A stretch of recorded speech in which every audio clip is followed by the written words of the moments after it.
Caros colegas, depois de um breve descanso, estamos de volta então para a segunda parte deste nosso módulo. Andreia, vamos avançar? Vamos sim. Ok. E vamos então avançar para outra ferramenta do SPSS, que é a seleção de casos, e respondendo um bocadinho à pergunta, há bocadinho do colega sobre o tempo, os dias de treinamento maiores que 12 ou menores que 12. Exatamente.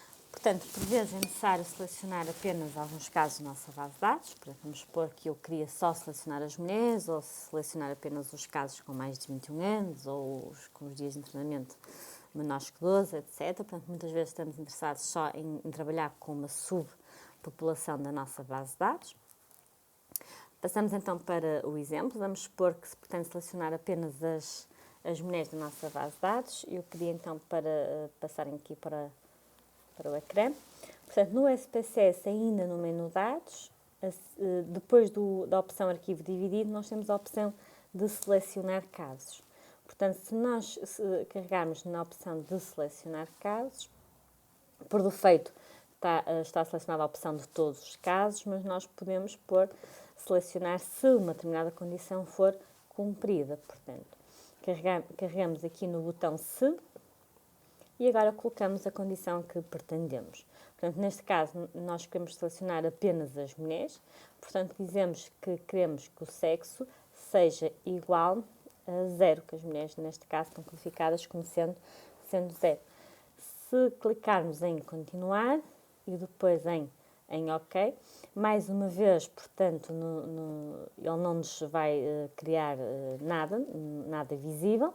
Portanto, mas se formos à nossa base de dados, podemos verificar que ele colocou uma variável, ele adicionou uma nova variável de filtro, portanto, em que ele vai, no fundo, selecionar apenas as mulheres.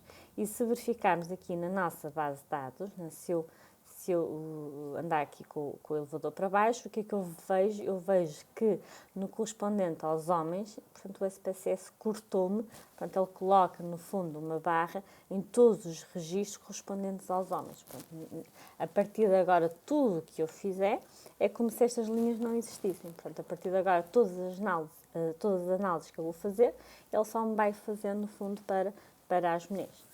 A partir do momento que eu quero voltar à minha base de dados original, portanto, a partir do momento que eu quero fazer as análises para homens e mulheres, eu tenho que vir ao menu Dados, voltar a selecionar casos e escolher a opção Todos os casos. Caso contrário, portanto, ele só vai trabalhar com uma subpopulação da nossa amostra. Portanto, a partir do momento que eu seleciono todos, portanto, aquelas risquinhas deixaram de existir e, portanto, a partir desse momento volto a ter a minha tabela toda. Portanto, é possível fazer isso, é também uma das opções úteis, não é? Por isso é que escolhemos esta opção para vos mostrar, porque realmente na prática muitas vezes precisamos dela.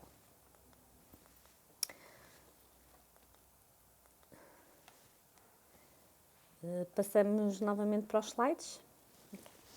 Portanto, vamos agora entrar numa outra parte da nossa formação, que é a parte da estatística descritiva.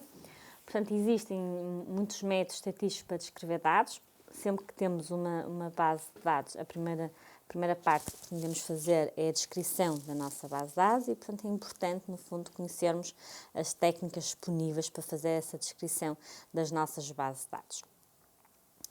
Temos as frequências, a distribuição de frequências absolutas e frequências relativas. Portanto, as frequências absolutas são o número de casos numa determinada categoria, portanto, o N, e a frequência relativa, portanto, a respectiva percentagem dessa categoria. As frequências são utilizadas para descrever as variáveis qualitativas, portanto, tanto as nominais como as ordinais. Portanto, se eu quero, no fundo, descrever uma variável sexo, eu devo apresentar o N e a percentagem de cada uma das categorias, dos homens e das mulheres. No SPSS nós já vimos há bocadinho, portanto, para no fundo produzirmos uma tabela de frequências, nós vamos ao menu Analisar, Estatística Descritiva, Frequências, portanto, tal e qual como há bocadinho fizemos para descrever a variável distrito. Portanto, neste caso, selecionamos a variável sexo. Em baixo, por defeito, ele já me seleciona aquela caixa de exibir tabela de frequências, portanto, que no fundo é o que nós pretendemos, exibir a tabela de frequências para a variável sexo, que é uma variável qualitativa, carregamos em OK e, portanto, ele produz-nos este output, no fundo, que tem a descrição de toda a nossa variável. Portanto, neste caso, ele está-nos a dizer que temos, que a nossa base de dados é constituída por 380 pessoas, portanto, eu tenho 0 valores omissos, que significa que na minha base de dados, portanto, eu tenho a informação de sexo de todos os participantes. E, portanto, temos depois a tabela com a distribuição de frequências. Portanto, temos ali o sexo feminino e o sexo masculino. Temos na primeira coluna o valor da frequência, portanto, 226 mulheres, 154 homens. Portanto, nós podemos dizer a amostra, o nosso estudo é constituído por 380 indivíduos, sendo que 226 são do sexo feminino e 154 são do sexo masculino. E colocaríamos entre parênteses as respectivas percentagens. Portanto, 59,5% são mulheres, 40,5% são homens. Portanto, a coluna da frequência são as frequências absolutas e, portanto, a percentagem válida, a coluna da percentagem válida corresponde às frequências relativas.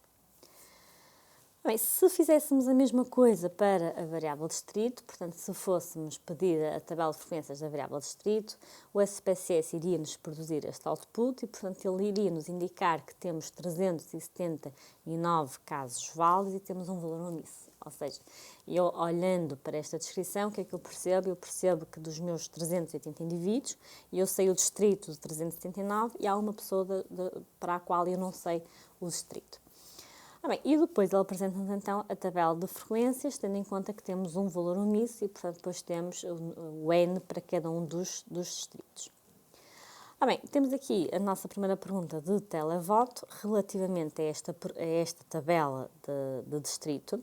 A nossa pergunta é qual é a percentagem de casos do distrito de Aveiro. Portanto, no caso, em Aveiro, nós temos 45 indivíduos e depois a nossa pergunta é qual é a respectiva percentagem. Portanto, estes 45 indivíduos correspondem a uma percentagem de opção A, 11,8%, opção B, 10%, opção C, 11,9% ou opção D, 90,5%. Muito bem, para isso temos que pôr o slide anterior ainda, para eles poderem voltar a ver as respostas, não é? E então agora peço aos colegas que abram o link que eu já partilhei aqui no chat, que é o link de acesso ao televoto, e respondam através daí. Então, se calhar podemos passar para o slide das respostas e ver se já temos respostas. Há aqui um certo delay. Ora, ok, eu acho que estamos com um problema, se calhar aqui no televoto.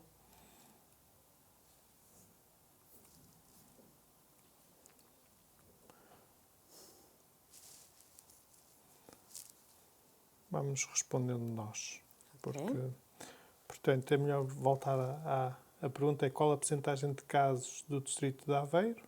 Portanto, aqui a dúvida estaria entre a opção A ou a opção C.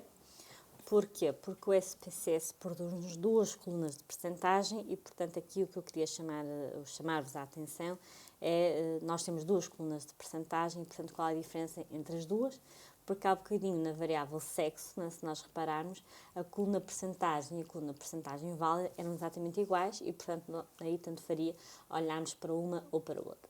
Aqui na variável distrito, a coluna percentagem e a coluna percentagem válida já não são exatamente a mesma e, portanto, eu queria chamar-vos a atenção porque é que isso acontece. Bem, a diferença entre estas duas colunas está no N que elas consideram, portanto, no caso total.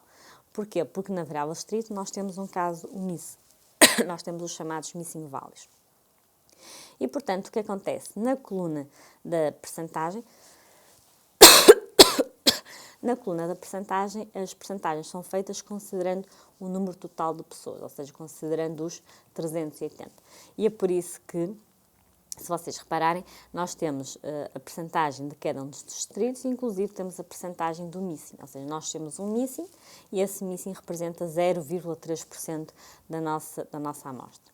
A coluna percentagem válida é feita considerando apenas para os valores válidos, ou seja, considerando apenas os 379 respondentes à pergunta do distrito.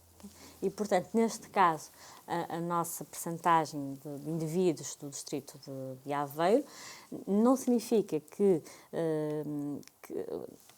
o 11.8 ou 11.9 que um estaria mais correto que o outro, não é? Portanto, mas à partida vocês deveriam indicar, não é, que a percentagem seria de 11,9%, porque nós só temos 379 respostas dos distritos e, portanto, 11,9% desse N corresponde ao distrito de Aveiro. Okay?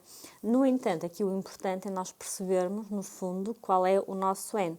Ou seja, se nós estamos a dizer que a percentagem é 11,9%, convém que fique claro para quem está a ler que essa percentagem foi feita sobre os 379 respondentes. Okay? E, portanto, se vocês indicarem que a percentagem é de 11,8%, tem-se que perceber que é do total. E, portanto, tinha-se que perceber que, no fundo, há pessoas que não responderam a esta pergunta, não é? Porque se as pessoas não souberem que há missings, não é? Vão ficar a achar que é 11,8% de 380. Portanto, portanto, é preciso ter algum cuidado sobre a forma como se escreve esse resultado. Portanto, normalmente eu utilizo a percentagem válida e coloco sempre qual é o N de pessoas válidas, portanto, qual foi o número de pessoas que responderam à pergunta. Portanto, Ou seja, depois do considero ponto a de vista percentagem de válida. descrição dos resultados, ao descrever, qual é a forma correta? Portanto, neste então? caso, eu diria, relativamente ao distrito, dos 379 respondentes a esta questão, 11,9% são do distrito de Aveiro. Okay? Muito bem.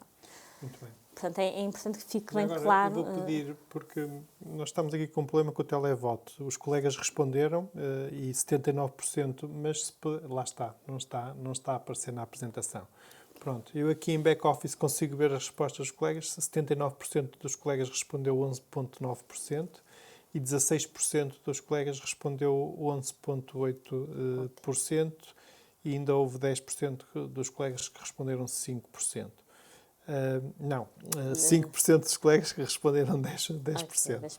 Portanto, não quer dizer que a opção A estivesse errada, não é? Porque a pergunta é qual a percentagem de casos do distrito de Aveiro e não está, no fundo, ali a especificar, no fundo, qual é o N que se está a considerar, ok?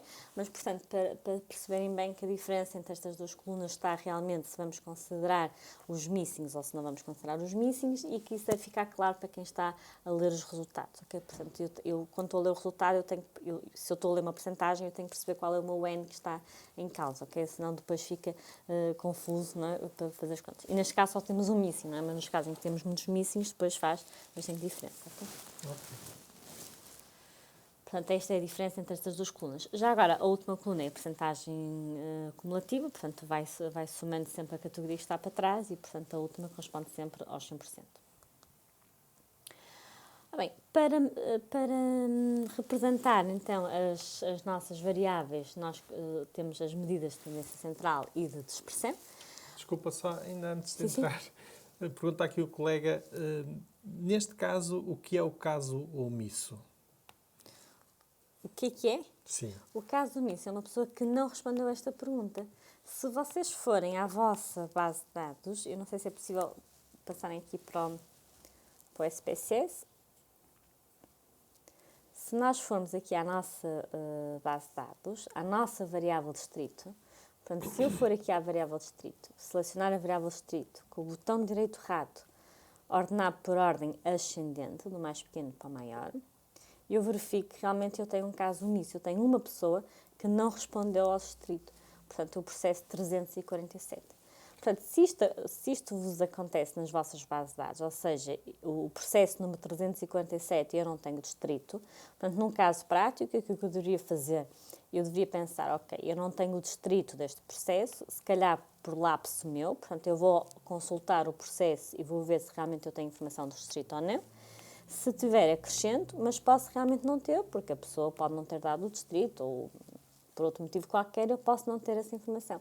E, portanto, este é um caso omisso, é um valor em falta da nossa base de dados. No fundo, os valores missing, importa por vezes até olharmos para eles, porque às vezes pode ser simplesmente, por exemplo, até ao transpor a informação de um formulário escrito para uma base de dados, a pessoa ter-se esquecido de de passar um determinado dado, por exemplo. Mas também pode corresponder realmente ao não respondo, não é? Muitas vezes nos questionários existe a possibilidade das pessoas não responderem, ou um dado que realmente não existe, por exemplo, quando fazemos às vezes bases de dados a partir de valores, por exemplo, vamos para valores da hemoglobina glicada nos diabéticos, uma base de dados diabéticos.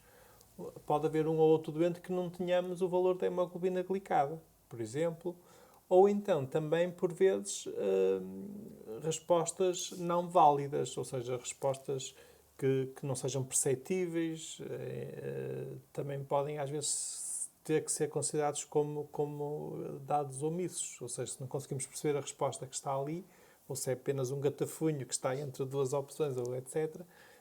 É o caso dos votos nulos nas eleições. Mas tudo isso podem ser casos de omissos, missing data. Exatamente. E muitas vezes, quando é, por exemplo, se for no caso de questionários, é muito importante porque podem ser perguntas que as pessoas não responderam de uma forma intencional. Portanto, não quiseram mesmo responder Sim, sim. a determinada pergunta. E ainda bem que falas nisso. Ou seja, por vezes, em certas situações de investigação, às vezes implica derivar para o grupo de pessoas, por exemplo, não respondedores, se for um número muito considerável, por um lado, vamos ter que interpretar os resultados dessa pergunta com muito cuidado, não é? Porque houve uma grande percentagem de pessoas da amostra que não responderam. E então, os que responderam, vamos ter que...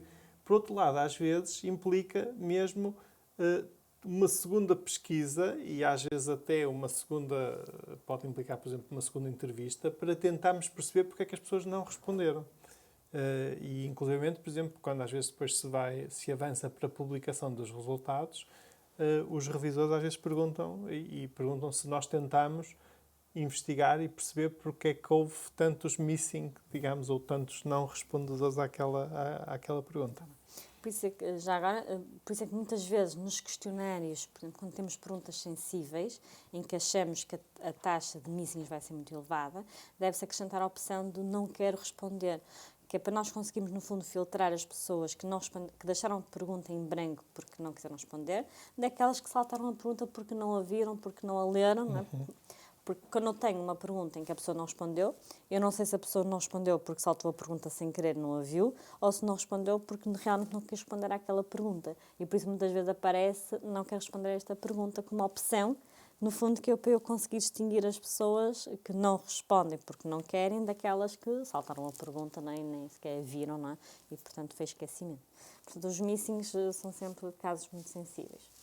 E, portanto, o SPSS, no fundo, apresenta na tabela de frequências quantas pessoas é que não responderam à pergunta. E é por isso que depois a percentagem deve ser feita ou considerando essas pessoas ou não, mas deve ficar claro para quem está a ler, não é? Portanto, qual é o N da pergunta, não é? Portanto, quantas pessoas é que efetivamente responderam àquela pergunta, que pode não ser a totalidade da amostra, porque infelizmente, e muitas vezes, temos muitos missings para determinadas... Aliás, às vezes há variáveis em que há mais missings do que valores.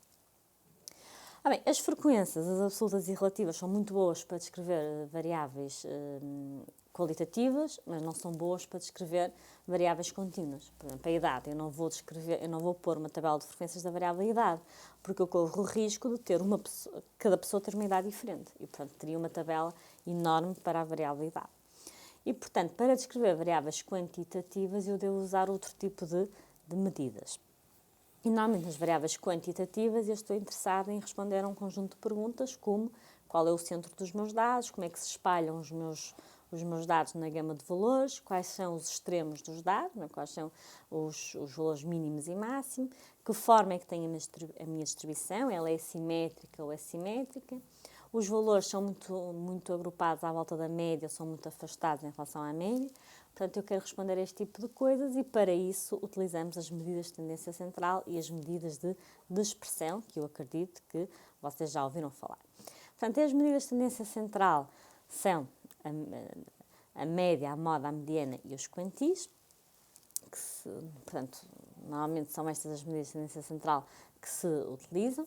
Portanto, para os slides seguintes, é importante perceber que a notação x1, x2, xn vai-me representar, no fundo, o meu conjunto amostral. Portanto, são N observações de uma amostra. e, portanto, começamos por ver o que é a média. Portanto, a média é aquela medida de tendência central mais utilizada, em que a maior parte das pessoas sabe o que é a média, não é? Portanto, de uma forma geral, faz parte do nosso senso comum, portanto, a maior parte das pessoas sabe que a média, no fundo, corresponde a somar todas as observações e dividir pelo número total. Portanto, a média tem uma fórmula matemática para calcular. A moda corresponde ao valor que surge mais vezes, né? Por isso é que dizemos que é o que está na moda, portanto é a que tem a frequência mais alta. A mediana é uma também medida de localização, também muito usada, mas que no fundo às vezes cria um bocadinho de confusão às vezes nas pessoas porque confunde um bocadinho com a média. Portanto, a média e a mediana são coisas diferentes e, portanto, é importante distinguir estes dois conceitos. Ora bem, a mediana, para quem não se lembra, a mediana é a medida que, no fundo, vai-me distribuir a minha distribuição dos dados a meio, portanto, 50% para a esquerda, 50% para a direita do valor da mediana. Portanto, se eu quero calcular a mediana da minha amostra, no fundo, o que é que nós deveríamos fazer? Nós devíamos ordenar a amostra, os N elementos da amostra, por ordem crescente, e depois ver qual é o valor que está no meio. Portanto, se nós tivermos um número ímpar de observações, a mediana vai ser o valor que está no meio. Se tivermos um número par de observações, nós não vamos ter um valor exatamente no meio. Portanto, o que é que se faz é considerar os dois valores que estão no meio e fazer-se a média desses dois valores. E, portanto, isso vai nos dar a mediana. Eu coloquei aqui um exemplo pequenino, no fundo, para vocês compreenderem melhor o conceito da mediana. Portanto, suponhamos que temos 6 crianças com aqueles pesos e, portanto, se eu quero calcular a mediana daquele conjunto de dados, o que nós fazemos é, então, colocar os pesos por ordem crescente. Como eu tenho 6 pesos, 6 é um número par, portanto, eu não vou ter um valor exatamente no meio, portanto, tenho 2 valores centrais. Portanto, neste caso, o 42,7 e o 43,8. E então, o que nós fazemos é somar aqueles dois valores e dividir por 2, ou seja, calcular a média dos dois valores centrais e obtemos uma mediana de 43,25 kg. Portanto, neste caso, os meus 6 pesos correspondiam a este valor de mediana. Se em vez de 6 pesos eu tiver 7, portanto, eu ordeno os 7 pesos por ordem crescente. Como 7 é um número ímpar, eu vou ter um valor que está exatamente no meio, que é o 42,7 kg, e, portanto, digo que a mediana é 42,7 kg. Bem, claro que se tivermos muitos dados, não vamos estar a ordenar, não é? Existem algumas técnicas para fazer o cálculo da mediana se tivermos muitos dados, mas a grande vantagem destes softwares é que eles calculam, não é? Só carregamos um botão, portanto, ele dá-nos logo a mediana dos nossos dados, portanto, não é problemático calcular. Só para vocês terem uma noção que realmente a mediana é, se eu ordenasse os dados todos por ordem crescente, a mediana é o valor que está no meio ou a média dos dois valores que estão no meio da minha distribuição de dados. Vamos agora, aqui a diferença é, então, temos a média, temos a moda e a mediana. A moda é o valor que se repete mais vezes, mas muitas vezes em variáveis quantitativas não faz grande sentido estar a falar na moda. Portanto, aqui a dúvida é se devemos usar a média ou se devemos usar a mediana, porque é que às vezes usamos a média, porque é que às vezes usamos a mediana, qual a diferença, não é? Portanto, quando é que devemos usar cada uma delas. Bem, eu coloquei aqui um exemplo em que vamos supor que temos 10 crianças e, portanto, temos os 10 pesos daquelas crianças e eu calculei para aqueles 10 pesos a média e a mediana. Portanto, se nós calcularmos a média daquelas 10 crianças, nós íamos obter uma média de 47,14 kg. Se eu calcular a mediana dos 10 pesos, eu vou ter uma mediana de 43,5 kg. Bem, se eu quero, no fundo, descrever esta variável peso destas minhas 10 crianças, faz um bocadinho de diferença eu dizer, não é, 43,5 kg ou 47 kg, não é? Portanto, é um bocadinho diferente. Qual foi aqui o problema? Se nós olharmos para os nossos dados, né, se eu olhar bem para os meus dados, o que é que nós vamos detectar? Nós vamos detectar que as nossas crianças realmente andam ali com um peso se calhar até mais perto do 43 do que do 47, o problema é que nós temos ali uma criança que pesa 82,3 kg, ou seja, temos uma criança, não é, que no fundo saiu da normalidade, portanto é bastante pesado. E o que é que acontece? Quando estamos a calcular a média, não é, se vocês repararem, ao calcularmos a média, os 82,3 kg vão entrar ali no nosso numerador. e, portanto, vão puxar, no fundo, a nossa média para cima. Quando calculamos a mediana, os 82,3 é o último valor, não é? Porque é o valor mais alto, certo? Mas para o cálculo da mediana, tanto faz eu ter 82 kg como eu ter, por exemplo, 46 kg. Ia ser exatamente, a mediana ia me dar exatamente a mesma coisa, porque o 82,3 é apenas o valor mais alto e não vai entrar para o cálculo da mediana. Portanto, e esta é a diferença entre as duas, não é? Aquelas ambas indicam o centro da distribuição. No entanto, o que acontece? A mediana é mais robusta do que a média porque não é tão sensível aos dados. Ou seja, se eu tiver valores extremos muito altos ou muito baixos, eles vão afetar muito a média, enquanto que a mediana não é afetada por esses valores extremos. Muitas vezes nós chamamos de outliers, que são aqueles valores, não é, que no fundo saem da normalidade dos nossos dados. E esta é a grande diferença entre a média e a mediana. Ou seja, se nós tivermos uma distribuição que é simétrica, ou seja, se a nossa distribuição tiver um comportamento bastante simétrico, tanto faz eu falar em média ou em mediana, porque elas vão dar mais ou menos a mesma coisa.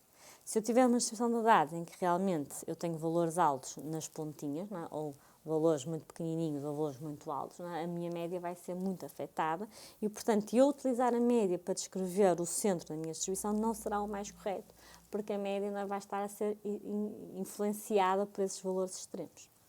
Portanto, vantagens de usar a média. A vantagem de usar a média é que a fórmula da média usa os dados todos, portanto, eu faço a soma dos dados todos e divido pelo número total. Tenho uma fórmula matemática para calcular a média e, portanto, isso facilita-me imenso, não é? Por outro lado, ela é distorcida por valores extremos e distorcida por distribuições enviesadas. Portanto, as tais distribuições, não é, que têm valores mais altos nas pontas, não é? Portanto, tanto nos mínimos como nos máximos. Enquanto que a mediana tem a vantagem que não vai ser distorcida por valores extremos, porque no fundo ela não tem em conta esses valores, não é? Portanto, não é distorcida pelas tais distribuições enviesadas que tomam os valores mais altos ou nos mínimos ou nos máximos. Tem desvantagens, ela vai ignorar muita informação. Reparem que nós tínhamos 10 crianças e, no fundo, a mediana foi feita apenas com o peso das duas, com as duas que estavam no meio. E, portanto, não tem uma forma matemática, ela não é definida algebricamente. Portanto, não é tão fácil, depois, muitas vezes, para apresentar o valor da mediana.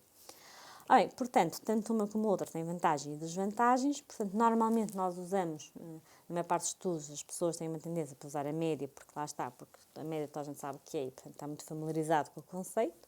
A média realmente é bom, mas temos de ter atenção que se a nossa distribuição de dados tiver outliers, não é, ou for realmente uma distribuição bastante enviesada, não é, portanto, a média pode nos levar em erro, não é, porque podemos achar, no fundo, que temos crianças mais pesadas que aquilo que temos. Na realidade, tínhamos uma criança que era um outlier, não é, que saía, no fundo, da normalidade do peso.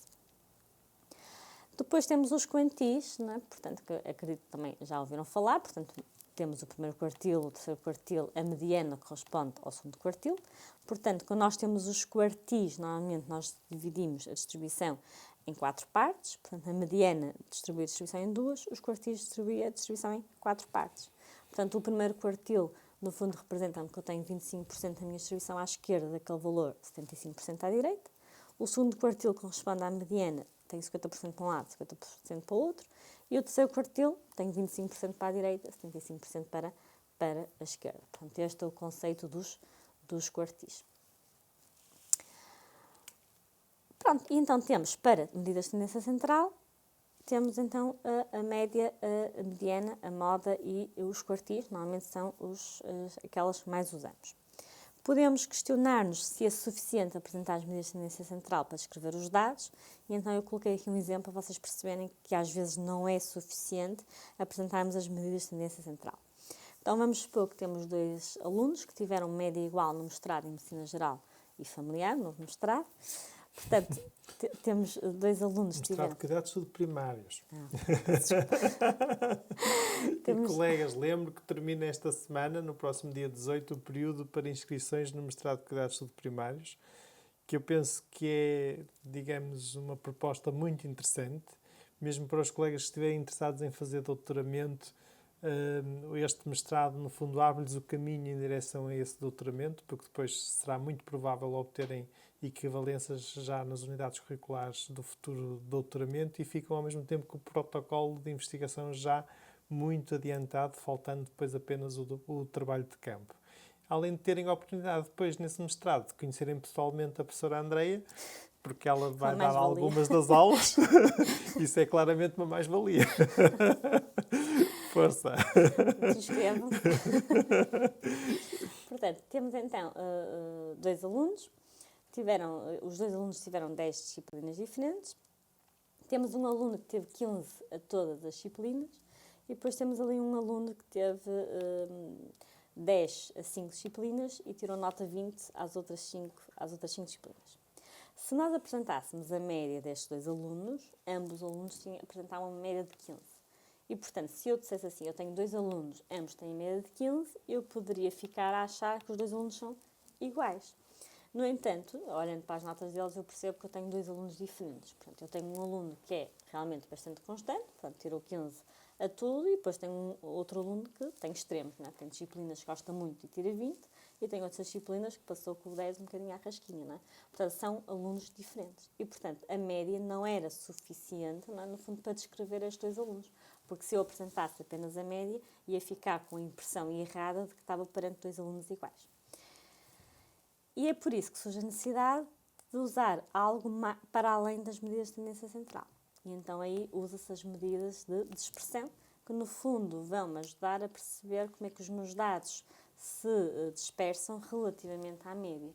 Por exemplo, neste caso dos meus alunos, se eu apresentasse as medidas de dispersão, normalmente o desvio padrão, é a medida de dispersão que se utiliza juntamente com a média, o que é que eu ia perceber? Eu ia perceber que o meu primeiro aluno tinha um desvio padrão de 0, não é? Portanto, eu percebia a média é 15 e o desvio padrão é 0, significa que as notas não se desviam relativamente à média e, portanto, se ele tem média 15 e desvio padrão 0, ok, ele tirou 15 a tudo. O segundo aluno, se tem média 15 e um desvio padrão de 5, significa que ele andou 5 para baixo, 5 para cima, portanto, ele andou entre o 10 e o 20. Portanto, o desvio padrão, se eu para além da média dessa informação do desvio padrão, eu facilmente conseguia perceber que os dois alunos eram diferentes relativamente à sua distribuição. Portanto, como medidas de dispersão, as mais usuais, nós temos a variância, o desvio padrão, a amplitude e o intervalo interquartil. Estas são as medidas normalmente standard que se aplica. A variância representa-se normalmente pela letra S ao quadrado e, portanto, tem esta forma muito simpática, portanto, que, no fundo, são a soma dos quadrados dos desvios relativamente à média de cada uma das observações a dividir pelo número de amostras, menos 1. A parte boa é que vocês não têm que saber as formas, não é? Portanto, o SPSS calcula-vos a variância só clicando no botãozinho.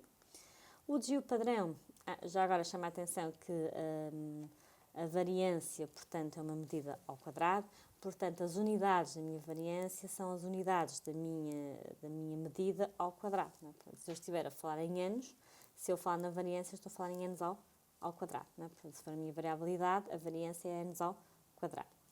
O desvio padrão é a raiz quadrada da variância. E é por isso que normalmente se apresenta o desvio padrão, porque o desvio padrão está na mesma unidade que a nossa variável, que a nossa medida. E por isso usa-se mais o desvio padrão, que é a raiz quadrada da variância. Portanto, quanto maior for o desvio padrão, maior será a dispersão dos dados relativamente à média. Portanto, normalmente apresenta-se a média e o desvio padrão para percebermos, no fundo, não é? Se eu tenho a média, se eu tiver um desvio padrão muito grande, eu percebo que os meus dados se afastaram muito relativamente à média. Se eu tiver um desvio padrão pequenino, significa que os meus dados andaram ali bastante centrados relativamente ao valor médio. A amplitude amostral é apenas a diferença entre o valor máximo e o valor mínimo da minha amostra, portanto, a observação mais alta menos a observação mais pequena, portanto, no fundo é a gama de valores que a minha variável pode tomar. E a amplitude interquartil é a diferença entre o terceiro quartil e o primeiro quartil. Portanto, quanto maior for a amplitude interquartil, significa que maior é a variabilidade que existe entre os dados. Portanto, quanto mais pequenino for, menos variáveis são os meus dados. Portanto, estas são as medidas standard que se utilizam. Vantagens e desvantagens são semelhantes, no fundo, às vantagens e desvantagens da média versus mediana. Portanto, a amplitude é muito fácil de usar, a observação mais alta menos a observação mais pequena, não é? A desvantagem é que vai utilizar apenas dois valores. Vamos supor que eu tenho uma amostra com 100 pessoas, a minha amplitude só usa duas, não é? Que é a que tem o valor mais alto e o valor mais pequeno. E, portanto, vai ser distorcida por valores extremos, não é? Porque lá está, se eu tiver um valor mais alto que foge da minha normalidade e um valor mais baixo que também foge, eu vou ficar com uma amplitude muito grande, não é? E, no entanto, todos os restantes podem dar ali à volta da na média. Portanto, a amplitude não me vai dar muito bem a noção do como é que é a distribuição dos dados. A amplitude interquartil não é distorcida por valores extremos, não pode ser calculada para amostras pequenas. Não é? Se eu tiver amostras muito pequenas, não é? Eu não consigo calcular a amplitude interquartil, porque a minha amplitude interquartil, os meus quartis dividem a minha amostra em 4 partes. Não é? Se eu só tiver, por exemplo, dois casos, eu não consigo calcular, por exemplo, um terceiro quartil. A variância utiliza todos os dados, é definida algebricamente, portanto tem uma fórmula. A unidade é o quadrado, portanto essa é a desvantagem. Reparem, não é muito simpático eu falar em anos ao quadrado, não é? Porque as pessoas não... Porque é isto de anos ao quadrado, não é? Eu percebo o que são anos, não é? Anos ao quadrado é um bocadinho estranho. É sensível a valores extremos. É sensível a valores extremos porquê? Porque na forma da variância nós temos a média. Se vocês forem ver a forma da variância, ela é no fundo a distância de cada uma das observações à média e, portanto, se a média é sensível a valores extremos, a variância também vai ser. O desvio padrão tem a vantagem também de que utiliza também todos os dados, também tem uma forma, tem a vantagem de que está na mesma unidade que a variável, portanto, por isso é que normalmente se apresenta o desvio padrão e não a variância. É muito fácil de interpretar, portanto, é fácil perceber que o desvio padrão, no fundo, vai-me dizer quanto é que os meus dados se afastam em relação à média. É sensível a valores extremos, mais uma vez, porque o desvio padrão, sendo raiz quadrada da variância, também incorpora, no fundo, a média lá dentro da forma e, portanto, se a média é sensível, o desvio padrão também vai ser. E, portanto, também não é apropriado das distribuições enviesadas, tal e qual como a média. Portanto, aqui o que é que eu vos queria chamar a atenção, que é, se nós optarmos por representar os dados pela média, ou seja, se a nossa distribuição for uma distribuição bastante simétrica, bastante bem completada, com poucos valores extremos, que não seja enviesada nas caudas, nós usamos a média, e então se usarmos a média como medida de tendência central, devemos usar o desvio padrão. E por isso, normalmente, é que vocês veem em quase todos os artigos, média mais ou menos desvio padrão. Se a nossa distribuição não for uma distribuição simétrica, não é? Se tiver os tais valores extremos, os outliers, não é? Então aí optamos pela mediana, e se apresentamos a mediana, então o que faz sentido é apresentar o primeiro e o terceiro quartil, okay? Que é para nós termos, no fundo, a representação de toda a distribuição de dados. Okay? Nós podemos apresentar o primeiro e o terceiro quartil ou apresentar a amplitude interquartil. Não é? A amplitude interquartil é a diferença entre o primeiro e o terceiro quartil. Normalmente aqui o conselho que eu dou é, normalmente eu gosto de apresentar o primeiro e o terceiro quartil. Porquê? Se eu tiver o primeiro e o terceiro quartil, eu rapidamente faço a diferença entre os dois e sei qual é a amplitude interquartil. Se eu sei a amplitude interquartil, eu não sei qual é o primeiro quartil nem o terceiro. Por isso eu normalmente opto por dar um intervalo, o primeiro e o terceiro quartil, em vez de dar a amplitude interquartil. Mas só por causa disso, não é? Portanto, se eu sei o intervalo, consigo calcular a amplitude e, portanto, estou a dar mais informação e, portanto, normalmente eu opto por dar a mediana e o respectivo intervalo, o primeiro e o terceiro quartil. Portanto, aqui para só então, fazer um ponto de situação, portanto, podem apresentar média mais ou menos desvio padrão ou então a mediana e o respectivo primeiro e terceiro quartil. Okay? Portanto, e a diferença entre estas duas, nas variáveis, estamos a falar de variáveis quantitativas, e, portanto, a diferença entre estas duas é, no fundo, ok, se a minha distribuição é uma distribuição bem completada, se é uma distribuição simétrica, não é? No sentido em que não tem os tais valores extremos, nem é uma distribuição enviesada, a mediana e os intervalos, se realmente tivermos valores extremos, tivemos uma distribuição enviesada nas caudas. Portanto, esta é a diferença. Pergunta aqui o colega, não percebi o que é a variância e o que refere. A variância, no fundo, eu vou voltar aqui. A variância, o que me vai dar, no fundo, é a minha distância entre cada uma das observações à média. Portanto, no fundo, está-me a dar a dispersão da minha distribuição relativamente à média. Portanto, se os meus dados se dispersam muito em relação à média ou não. Okay? A única diferença é como esta medida faz os quadrados destes desvios, não é? Portanto, no fundo, esta medida vai estar no quadrado da minha unidade, da minha medida. Portanto, se eu estiver a falar da variável peso, não é? A unidade da variância vai ser quilogramas ao quadrado. E então, só por causa disso, é que, então, em vez de se falar em variância, optou-se por falar na raiz quadrada da variância. Porquê? Porque ao fazer a raiz quadrada da variância, não é? Nós obtemos aquilo a que se chamou de desvio padrão, não é? Que é exatamente, no fundo, o mesmo conceito, portanto, vai mudar a dispersão dos meus dados relativamente à média. Portanto, a única diferença é que está na mesma unidade que os dados e, portanto, é muito mais fácil, não é, eu perceber, não é? se está na mesma unidade, não é? Se eu estiver a falar em quilogramas, o meu desvio padrão está em quilogramas, a variância, não é? Estaria em quilogramas ao quadrado e, portanto, fica um bocadinho mais difícil, ok? Portanto, esta forma da variância, no fundo, considera os quadrados, que no fundo nós estamos interessados em calcular, é como se nós estamos interessados em calcular a distância à média num valor absoluto, não propriamente, não é? Se é acima ou se é abaixo, não é? Portanto, como estamos a considerar tipo os valores absolutos, colocamos os quadrados que é para ter distâncias, não é? Valores positivos, em vez de ter valores positivos e negativos que depois se poderiam anular. Portanto, e como a fórmula em si tem, no fundo, considera os quadrados, não é? Dos desvios, não é? Depois as unidades são ao quadrado. Então, por causa disso, considera-se a raiz quadrada, que é para se ter, no fundo, a mesma unidade que a variável, não é? Isso é mais fácil de interpretar do que a variância, não é? Portanto, a variância pode causar alguma confusão. Mas, no fundo, respondendo à pergunta, portanto, a variância vai medir-me, no fundo, a minha distância de cada uma das observações à média, vai fazer tipo a soma disso e considerar uma média disso. E como esse conceito está em unidades ao quadrado, opta-se por fazer a raiz quadrada para se obter a mesma unidade que a variável. E é por isso que normalmente se fala em desvio padrão e não em variância, ok? Só que falar em desvio padrão sem nos falar em variância é um bocado estranho, não é? Porque o desvio padrão derivou da variância. Okay? O colega perguntou o que é que acrescenta em relação ao desvio padrão? Não acrescenta nada. O desvio padrão é que, no fundo, o desvio padrão é como se o desvio padrão fosse criado depois da variância. Ou seja, eu para definir desvio padrão, se eu digo que o desvio padrão é a raiz quadrada da variância, eu preciso definir o que é a variância, ok? Portanto, é só uma questão de lógica, não é? Okay? A variância foi definida, não é? Como era, lá está, um bocadinho mais complicado, faz-se a raiz quadrada e chama-se isso de desvio padrão, ok? Mas podem pensar só no conceito de desvio padrão, não é? Porque depois a forma matemática não é o vosso centro, não é? Ok. Ok. Podemos ir avançando. Portanto, no SPSS, nós temos no mesmo menu das frequências, que vimos há bocadinho para fazer a tabela de frequências absolutas e relativas, nós temos no mesmo menu, se nós escolhermos as variáveis, uma variável qualitativa, nós temos por defeito selecionada a opção de exibir tabelas de frequência.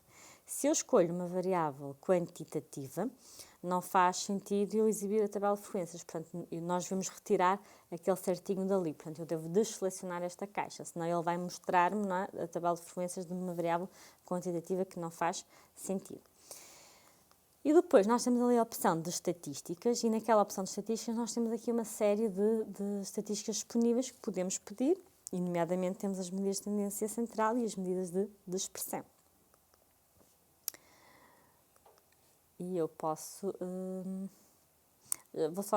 no mesmo sítio eu posso também escolher a opção gráficos, portanto, e dentro dos gráficos eu posso pedir para visualizar o gráfico associado à variável. Nós já vamos ver um exemplo prático. Portanto, os gráficos que o SPSS nos disponibiliza neste menu são os gráficos de barras e os gráficos de PISA, que ele chama de gráficos de PISA, são os gráficos circulares, e os histogramas. Para visualizar variáveis qualitativas, nós podemos escolher os gráficos de barras ou os gráficos circulares. Quando as variáveis são quantitativas, o que faz sentido é escolher os histogramas, portanto, em que temos as barras, não é, todas juntas, não é? E podemos inclusive pedir para ver a curva da distribuição, que nos ajuda, no fundo, a ver se a distribuição é normal ou não, e se é normal é ter o tal comportamento simétrico. Para nós, no fundo, percebermos se a nossa curva tiver uma distribuição normal, que é ter aquela forma de sino, que vocês já devem ter visto. Portanto, se tem esse comportamento, significa que eu posso usar a média e o desvio padrão para descrever os meus dados. Se não for uma distribuição demasiado simétrica, então eu devo optar por usar a mediana e o primeiro e o terceiro quartil. Vamos ver, então, um exemplo. Temos aqui uma pergunta de televoto, antes de passarmos ao exemplo, que é, suponhamos que se pretende visualizar graficamente a variável peso. Qual o tipo de gráfico mais indicado? Portanto, colegas, agradeço que acedam novamente à página e ao link do televoto e podem então responder a esta pergunta. Suponhamos que se pretende visualizar graficamente a variável peso. Qual o tipo de gráfico mais indicado na vossa opinião? Um gráfico circular, um histograma, um gráfico de barras, um gráfico Circular circular ou gráfico de barra. Barras. De barras, falta ali o S, exatamente. Podes passar, eu penso que não será possível visualizar, pois não está. Nós já estamos aqui a receber as respostas, Ok. mas hoje no PowerPoint não está a funcionar. Pronto, eu vou transmitir a ti e aos colegas de casa quais as respostas que nos estão a chegar. Estamos com cerca de 88% das respostas foi o histograma, 6% dos colegas escolheram gráfico de barras e 6% escolheram gráfico circular ou gráfico de barras. Ok. Portanto, Qual seria a resposta a correta? resposta correta é o histograma, portanto, a maior parte está correta, não é? Que é bom. Portanto, a variável peso percepcionado é uma variável contínua, é uma variável quantitativa e, portanto, o que faz sentido é um histograma, não é? Portanto, o histograma é precisamente o gráfico para as variáveis quantitativas, ou seja, em que as gráficas estão todas, no fundo, coladinhas umas às outras, não é? E, portanto, em que podemos visualizar depois a curva da nossa distribuição. E eu vou passar, então, aqui para o SPSS, para, no fundo, vos mostrar, então, estes menus que acabamos de ver. Está? Ok. Portanto, até vou considerar também este exemplo da variável peso percepcionado. Portanto, no menu analisar estatística descritiva frequências, eu até vos vou mostrar o que é que aconteceria se eu me esquecesse de retirar este exibir tabelas de frequência. Se eu selecionar a variável peso e colocar aqui, se eu não retirar esta tabela de frequências, o que é que o SPSS me faz? Se eu carregar em OK, ele vai-me construir uma tabela de frequências para a minha variável peso. Como a minha variável peso é uma variável quantitativa, reparem que ele faz uma tabela enorme. Porquê? Porque eu tenho 380 pessoas e eu corri o risco de ter 380 pesos diferentes, não é? Portanto, corri o risco de ter aqui uma tabela com 380 linhas. Por acaso tenho um bocadinho menos, porque, por exemplo, tenho aqui 26 pessoas que pesam 65 kg, tenho 28 pessoas que pesam 50, pronto. Mas, mesmo assim, tenho uma tabela muito grande, não é? Porque não é? Basta que uma décima seja diferente, que o peso já é diferente. Portanto, não faz sentido calcular tabelas de frequências para variáveis quantitativas, porque vai-vos aparecer tabelas deste género. Já agora, se vocês quiserem apagar uma tabela feita no output do SPSS que está aqui, vocês não a querem, se nós selecionarmos e carregarmos no delete, automaticamente apagamos a tabela. Portanto, às vezes é útil. Vamos voltar ao nosso SPSS e vamos pôr então que eu quero ir outra vez ao menu de frequências. Já agora vou-vos mostrar aqui um botão que dá muito jeito, que é este aqui. Este botãozinho que tem estas duas barras azuis e uma setinha verde, no fundo mostra-me todos os comandos que eu acabei de executar. E, portanto, é muito vantajoso, porque se eu carregar neste símbolo, ele vai mostrar todas as últimas coisas que eu fiz. E, portanto, a última coisa que eu fiz foi frequências. Se eu carregar aqui nas frequências, ele abre-me logo a janela e, portanto, eu escuso de ir a analisar estatísticas descritivas, frequências. Portanto, ele mostra-me logo o último menu que eu tinha aberto. Outra coisa que eu vos queria chamar a atenção é, se eu escolho para aqui uma variável quantitativa, se eu desselecionar logo esta opção, ele aparece-me esta mensagem em que ele diz assim: desativou todas as saídas, a menos que selecione alguma opção de saída, este procedimento não será executado. Vocês não se preocupem com esta mensagem, carregam em OK.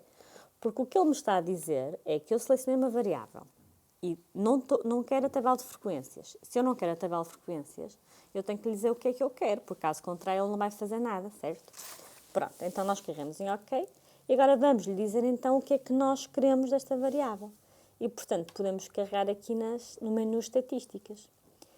E, portanto, como é a variável peso, eu posso escolher todas estas medidas, médias, medianas, mínimos, máximos, etc. Mas, antes disso, o que é que eu vou fazer? Vou fazer o gráfico para tentar perceber que medida é que faz mais sentido eu apresentar. Portanto, vou cancelar e venho aqui ao menu gráficos. Sendo uma variável quantitativa, faz mais sentido que eu faça o histograma. Portanto, eu vou selecionar o histograma. Dentro da opção histograma, eu posso dizer mostrar curva normal no histograma. Então, vou selecionar. Faço continuar. E carrego em OK. E ele desenhou-me o histograma da minha variável peso. Inclusive, ele aqui está a dizer que a média é 62,7 kg. Pronto, eu podia achar que a minha distribuição é mais ou menos normal, não é? Ou eu podia achar que não, que tem aqui valores, não é? Tem aqui muitos valores altos que me estão a enviesar um bocadinho a distribuição. Se eu achar, ok, a minha distribuição tem mais ou menos este comportamento do sino, não é? Portanto, parece uma distribuição mais ou menos normal, eu posso dizer assim, ok, eu vou considerar que a minha distribuição é mais ou menos simétrica e, portanto, eu vou considerar a média e o desvio padrão para descrever esta variável. Então, nesse caso, volto aqui ao menu das frequências, venho aqui às estatísticas e peço, por exemplo, a média e o desvio padrão. Já agora, se quiserem, vamos pedir a mediana também. Em vez de pedir a mediana, posso pedir os quartis, porque se eu pedir os quartis, a mediana corresponde ao segundo quartil. E carrego em OK. OK. Ele vai-me produzir, então, para a minha variável peso, ele indica-me aqui as medidas que eu lhe pedi. Portanto, ele está-me a dizer que na minha variável peso eu tenho 380 respostas válidas, portanto, dos meus 380 indivíduos, todos eles eu tenho a informação do peso percepcionado. E ele diz-me que a média é 62,7 kg, 62,7. O desvio padrão é 11,6 aproximadamente. E depois tem aqui o primeiro quartil, que corresponde ao percentil 25. O primeiro quartil é 54 kg. A mediana é 61 e o terceiro quartil é 70. Reparem que a minha mediana e a minha média não são muito diferentes. Lá está, o que corrobora a minha teoria de que realmente a distribuição é mais ou menos simétrica. Portanto, neste caso, eu descreveria esta variável dizendo, não é? A média da variável peso é 62,7 kg, mais ou menos 11,6. Portanto, seria assim que eu descreveria a variável peso, através da média e o seu respectivo desvio padrão. Podemos avançar para os slides?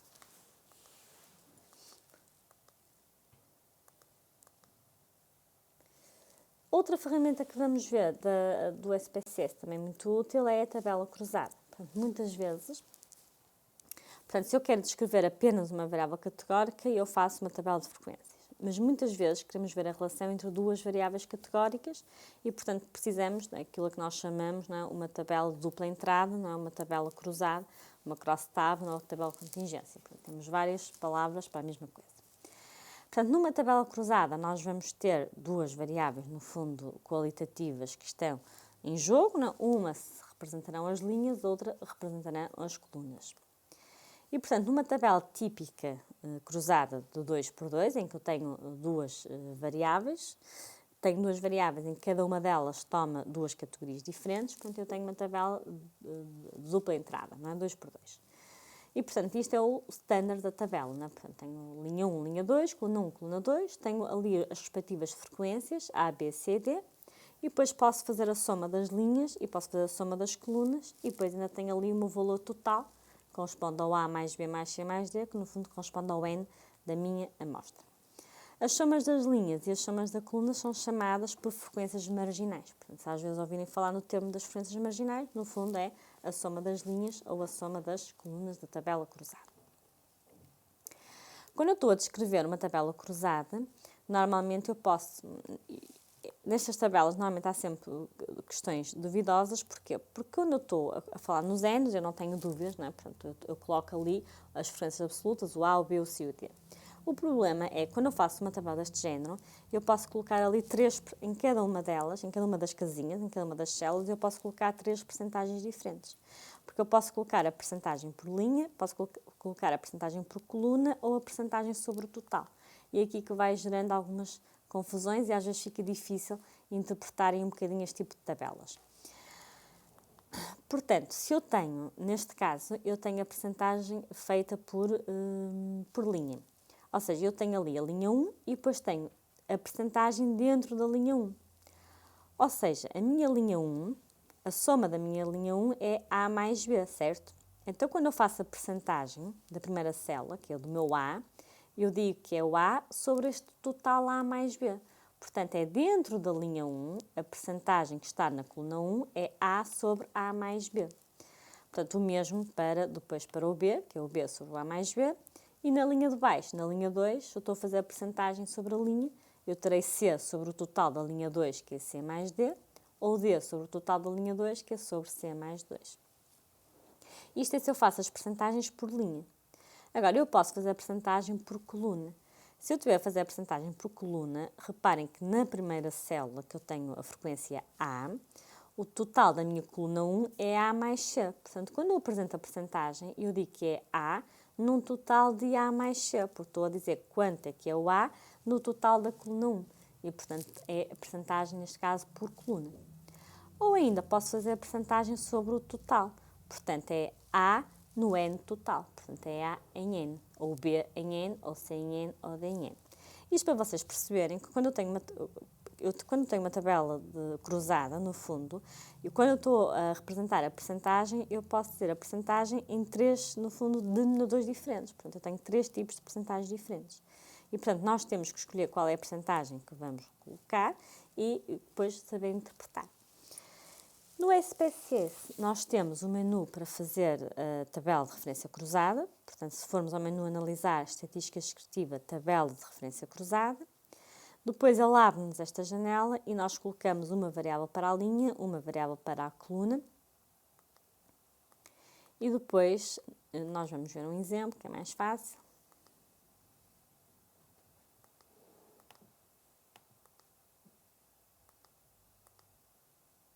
Ok. Vamos supor então que nós pretendemos cruzar o sexo com o distrito. Vamos passar aqui então para o SPSS para vermos como é que faríamos isso. Portanto, eu queria cruzar a variável sexo com a variável distrito, ou seja, quero ver o sexo nas linhas e a variável distrito nas colunas. Portanto, eu venho ao menu Analisar, Estatística Descritiva, Tabela de Referência Cruzada.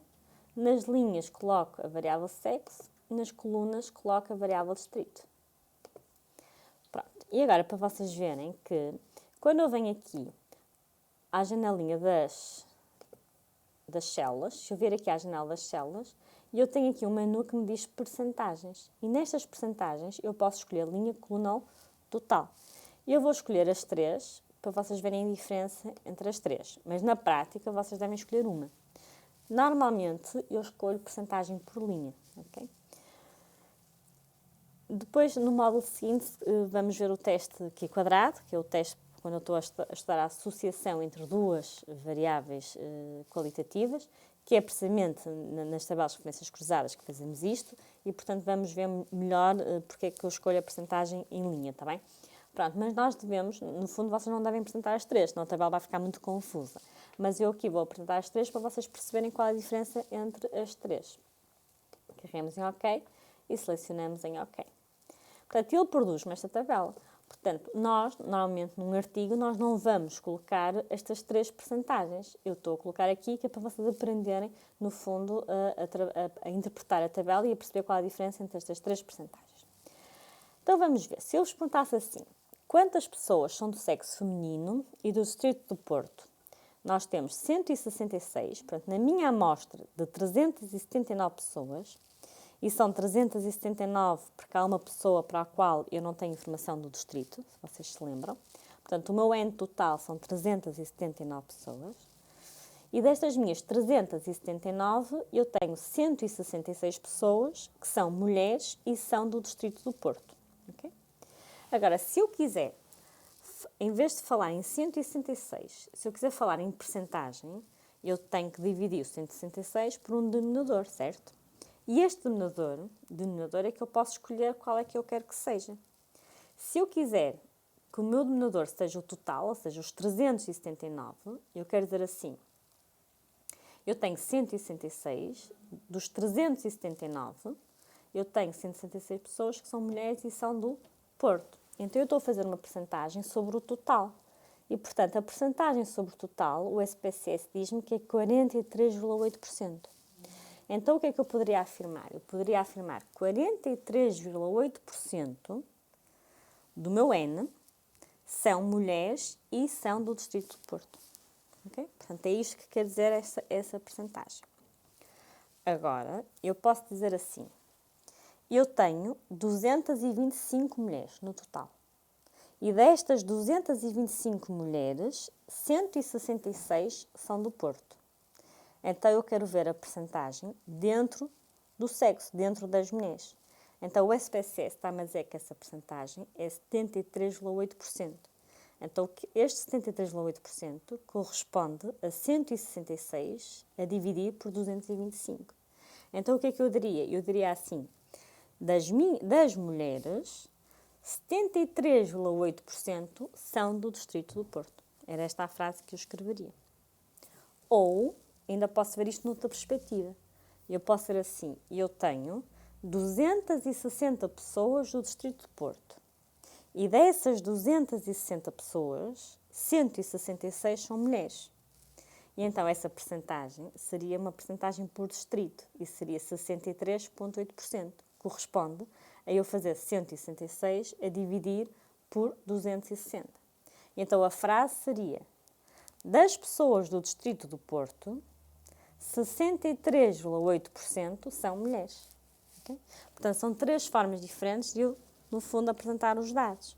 Agora, qual é que se deve usar? Depende, né, do que é que vocês querem dar mais ênfase, depende do que é que vos está a interessar para o vosso estudo específico. Okay? As 3 estão corretas, mas são 3 formas de eu apresentar os dados e eu, quando estou a escrever um artigo, não vou apresentar estas 3 percentagens diferentes. Portanto, eu vou escolher uma, aquela que me for mais útil, aquela que eu pretender.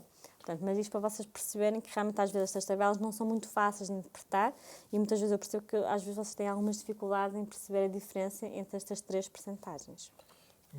Muito bem, muito interessante. Pergunta aqui a Maria, em relação às tabelas, na primeira parte disseram que não seria desejável apresentar, digamos, em trabalhos ou nos artigos, o print screen das tabelas do SPSS. Que deveríamos sim fazer uma própria tabela depois nos artigos. E em relação aos gráficos, como o histograma, aí já se aceita fazer o print screen para os artigos ou não? Pergunta a Maria. Ok. É assim, normalmente os gráficos, eu pessoalmente prefiro fazer, a maior parte deles prefiro fazer no Excel porque eles ficam mais bonitos. No entanto, disseram-me que agora a versão 26 do SPSS, a versão mais recente que saiu agora há pouco tempo, disseram-me que os gráficos estão muito mais simpáticos, ainda não experimentei. No entanto, os gráficos, claro que nós, aqui os gráficos, nós temos que os editar. Eu não sei se estão a passar outra vez para o menu... Para o computador? Para o computador. Ok. E por exemplo, se eu fizesse... Quando mostrarem o ecrã do computador, agradeço que mostrem um ecrã em grande. Ok. Se eu fizer o histograma, se eu fizer um gráfico em SPSS e eu quiser transportar para um artigo, obviamente que eu vou usar o gráfico que está feito em... eu posso usar o gráfico que está feito no SPSS, mas eu não vou transportar o gráfico tal e qual como ele está aqui, não é? Ou seja, nem por captura de ecrã. Não. O que é que eu posso fazer? Se eu carregar aqui 2 vezes no gráfico, ele abre um editor de gráficos e, portanto, nós podemos mudar cores, depois mais simpático, tirar estas grades. Quando aparece porcentagem, traduzir para português, ou se o artigo for em inglês, para inglês, ou seja, às vezes implica aqui também alguns aspectos linguísticos. Portanto, eu posso, por exemplo, chegar aqui... Por exemplo, não faz sentido deixar ir aquele rótulo do eixo do X desta forma, em peso _P, e iríamos mudar Exatamente, eu posso chegar aqui e posso mudar, não é?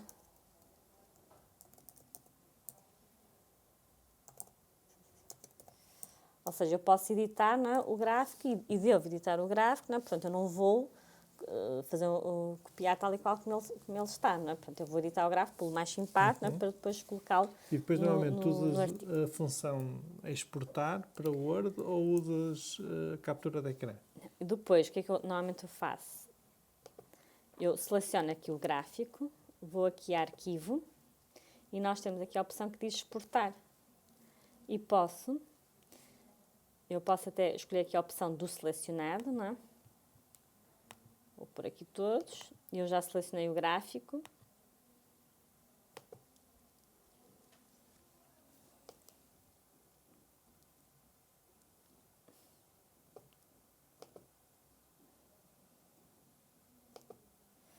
E posso, por exemplo, gravá-lo em JPEG, por exemplo. Ok, em fecheiro de imagem. Exatamente. E depois inserir o fecheiro de imagem no PowerPoint ou no ou artigo no Word. Exatamente. Portanto, mas eu nunca faço um print screen disto e nunca faço exatamente como ele está, não é? Portanto, altero os casos decimais, altero as cores, etc. Não é? Portanto, fazemos um bocadinho de edição. Ou podem usar o tal fecheiro de Excel para fazer os gráficos, não é? Se gostarem mais de fazer os gráficos em Excel, fazem no Excel e depois fazem no artigo. Ok. Pronto, agora, só mesmo para finalizar, nós colocamos aqui alguns exemplos de artigos, só para vocês verem um bocadinho como é que se apresenta, no fundo, esta análise descritiva nos artigos. Temos este primeiro exemplo. Normalmente, os artigos têm sempre uma secção na parte da metodologia de análise estatística e colocamos sempre um parágrafo que é mais ou menos standard, no fundo, a dizer as variáveis qualitativas serão representadas através das frequências absolutas e respectivas frequências, percentagens, normalmente até se põe o N e a percentagem de parênteses, para dizer que essa é a notação que se está a usar. As variáveis quantitativas serão representadas pela média e o respectivo desvio padrão se seguirem uma distribuição normal. Se não seguirem uma distribuição normal ou se não forem simétricas, serão representadas pela mediana e pelo respectivo primeiro e terceiro quartil. Portanto, normalmente é este o texto standard, né, que se escreve nesta secção de análise estatística, na parte da metodologia. E depois Portanto, as isto ainda tabelas. é na secção da metodologia, ainda não é na secção dos resultados. Exatamente. Normalmente esta secção está na parte da metodologia, portanto tem mesmo um subtópico chamado análise estatística. Exatamente. Em que se vai descrever toda a análise estatística que é efetuada. Normalmente em que se diz a análise estatística foi utilizada através, por exemplo, do SPSS versão 25, não é? E depois normalmente põe sempre isto, no fundo, quer dizer qual é a notação das variáveis qualitativas e das variáveis quantitativas, normalmente a standard, e depois continua-se com o resto da análise, quais foram os testes que foram utilizados, etc. Mas normalmente para a estatística descritiva é este parágrafo que eu até coloquei aqui, selecionei aqui para verem como é que se faz. E isto normalmente é mais ou menos standard. Pode-se mudar um bocadinho o texto, mas é igual. E depois este, por exemplo, coloquei aqui o exemplo das tabelas, né? Normalmente para vocês verem mais ou menos o formato das tabelas, portanto não são as tabelas, não são os print screens do SPSS, né? Normalmente faz-se umas tabelinhas, né? Que se coloca de uma forma um bocadinho mais clean, né? Portanto os nossos dados, em que se põe o N, as percentagens, né? Se forem variáveis qualitativas, se forem quantitativas, pensa a média mais ou menos desvio padrão. A notação normalmente usada para a média e para o desvio padrão, normalmente para a média usa-se o X barra e para o desvio padrão usa-se o S, né? E depois normalmente há quem ponha a média entre parênteses desvio padrão ou então a média mais ou menos o desvio padrão, e depois mesmo o símbolo do mais ou menos, porque isso também é mais ou menos universal. Muitas vezes estas tabelas até e muitas vezes, digamos, esta estatística mais descritiva é apresentada logo nas tabelas de caracterização da amostra, não é? Normalmente, já na secção dos resultados, começa-se logo por dizer a caracterização da amostra pode ser consultada na tabela 1. Pronto, muitas vezes o que é que as pessoas fazem? Põem a tabela e depois põem em texto. Bem, na minha opinião, só faz com que o artigo fique mais pesado, não é? Portanto, se a caracterização da... Eu percebo quando o artigo é muito descritivo, não é? Quando os resultados são quase todos descritivos, as pessoas, como querem escrever um textinho, não é? Acabam por repetir a informação que está na tabela.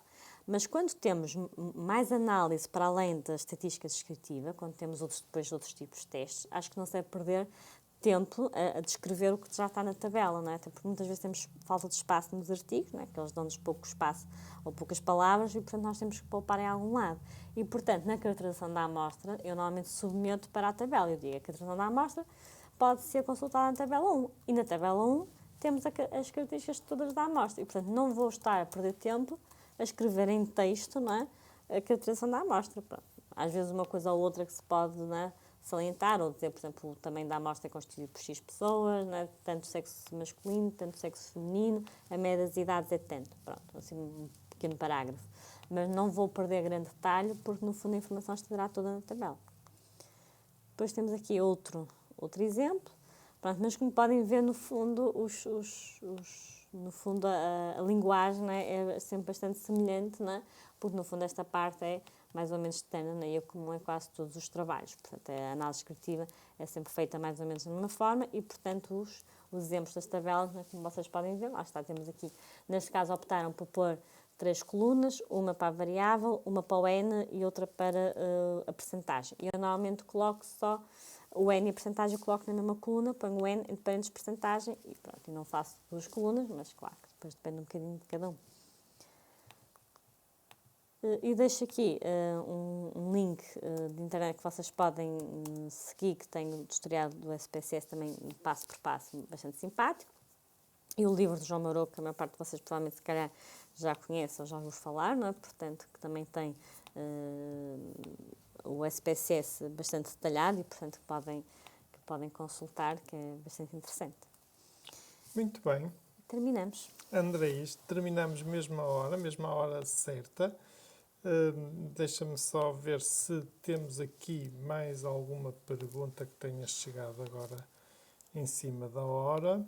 Não temos e por isso estamos quase a terminar. Eu só vou partilhar aqui mais um link com os colegas que podem ser úteis.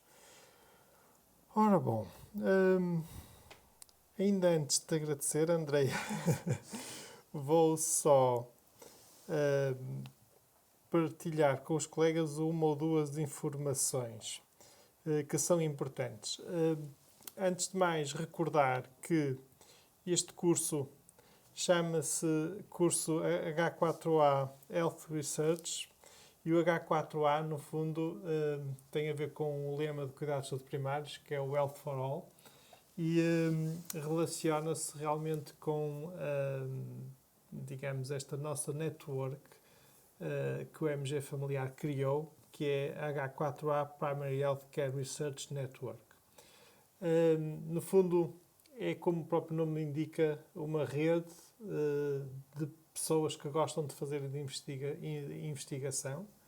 A Andreia pertence a esta nossa network e nela temos vindo a envolver colegas, alguns já doutorados, outros já especialistas, outros ainda internos, mas que de certa forma, de uma forma ou de outra, estão com projetos em andamento connosco e que nos abordam e que nos dizem gostava de fazer isto e nós vemos que condições é que existem para os projetos serem feitos, o que é necessário para melhorar a metodologia para que o trabalho depois possa ser, por exemplo, publicado. Por vezes os colegas nas suas unidades de saúde fazem pequenos trabalhos que, por pequenos lapsos metodológicos, dificilmente depois se tornam publicáveis em publicações internacionais indexadas. E nós aferimos tudo isso no princípio e tentamos dar, digamos, suporte logo a partir do momento do desenho do protocolo de investigação. É assim, Andreia? Muito bem, E neste momento temos vários projetos em mão e interessantes. Eu diria que mais de 10 neste momento. E também já temos vários publicados. Vocês no site H4A podem, de certa forma, consultar algumas destas informações. Podem até ver os nomes dos colegas que já pertencem à nossa rede de investigadores. Eu até tenho que atualizar essa área, porque, entretanto, já temos novos colegas integrados no nosso grupo de trabalho.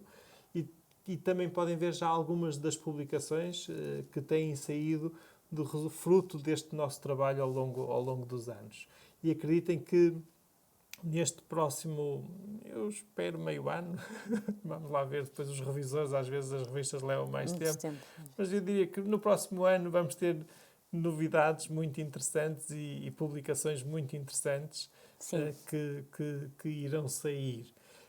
Muitos destes investigadores depois acabam por se inscrever, por exemplo, nos programas doutorais e nos programas de mestrado e aproveitam todo este trabalho de investigação e todo este apoio que nós estamos a dar e, no fundo, todo este investimento também que o projeto MG Familiar está a fazer na área da investigação em cuidados de saúde primários e aproveitam todo este trabalho, de certa forma, para também recolher depois os frutos ao nível, digamos, da sua graduação académica, dos doutoramentos, etc. E isso, para nós, é um gosto. E é algo que é importante para a nossa especialidade, ou seja, é algo que é realmente importante para a medicina geral e familiar. No fundo, a nossa especialidade felizmente está bem implementada, digamos, no nosso Serviço Nacional de Saúde, inclusivamente junto da nossa população, mas no mundo académico ainda temos um caminho importante a fazer. E esse caminho passa muito por produzirmos melhor investigação, com melhor qualidade, com visibilidade internacional e, digamos, é esse o nosso objetivo, o objetivo do MG Familiar, ao ter criado aqui esta nova área de atividade. Ou seja, já tínhamos os portais, o MG Familiar, o Dr. Share, já tínhamos a formação médica online, que temos vindo a desenvolver há vários anos, mas realmente agora dedicamos e abrimos também aqui um espaço de atividade dedicado à investigação. E é por aí um bocadinho que eu acho que nós também precisamos de caminhar enquanto especialidade. Por isso, estejam à vontade para nos enviar propostas, para nos contactar.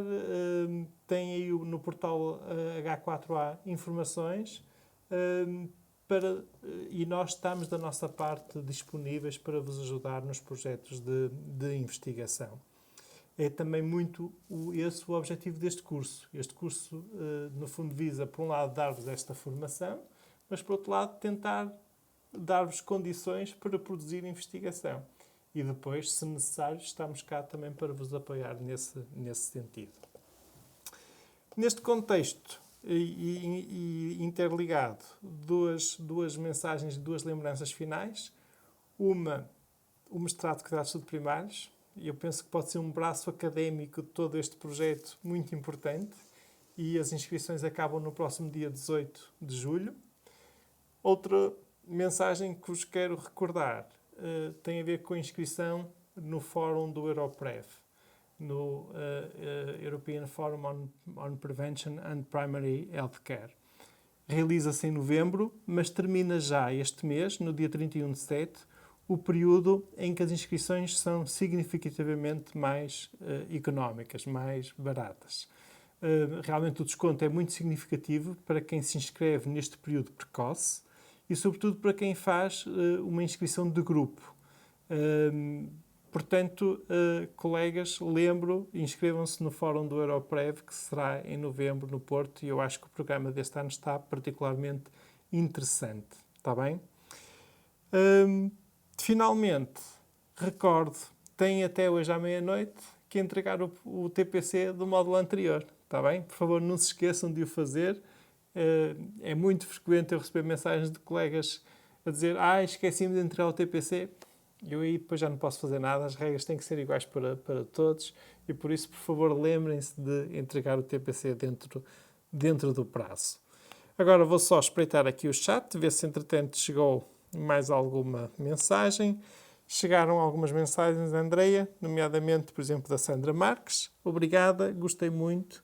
Bom fim de semana e boas férias a todos. Obrigada, boas férias também. Muito bem. E nesse sentido, então, Andreia, muito obrigado. Obrigada, está bem? A apresentação foi excelente. Fizemos isto com calma, conseguiste explicar muito bem os diferentes passos no SPSS. Eu acho que os colegas agora, se treinarem um bocadinho estas funções, vão ficar a saber como as executar facilmente. No próximo módulo, vamos continuar a trabalhar com o SPSS. Vamos continuar. Então, queres abrir assim um bocadinho, levantar a ponta do véu? No próximo módulo vamos ver os testes, os testes paramétricos e os testes não paramétricos, portanto vamos fazer já inferência estatística, né? Portanto, vamos para a parte 2, né, da estatística. Ok. Ou seja, vamos mesmo aplicar alguns testes estatísticos já e treiná-los com o próprio SPSS. E vamos utilizar a mesma base de dados, por isso podem guardar este fecheiro. Os colegas poderão ter dificuldade em ter... O trial é por quanto tempo do SPSS? 30 dias. Quanto? 30, não é? 30 dias, já não vai estar ativo. Não sei se vão conseguir... A estratégia será usar em outro browser e com outro browser tentar instalar outra vez o trial do SPSS para usarem no próximo módulo, que será dia 7 de setembro, está bem? Entretanto, caiu aqui uma pergunta da Ana Cristina Spínola, referente à questão do mestrado de Cuidados de Saúde Primários. E, Ana, eu posso dizer que já vi o teu mail. E, no fundo, a pergunta da Ana é pertinente porque, inclusive, colegas de Lisboa e do Algarve também já me enviaram mails a perguntar isso, que é se existe a possibilidade de fazer o mestrado via online e sem termos, digamos, os estudantes do mestrado com presença obrigatória em sala. É assim, eu posso dizer, Ana, que ainda ontem enviei, digamos, uma mensagem, um mail, perguntando, replicando a tua pergunta ao nosso diretor de departamento.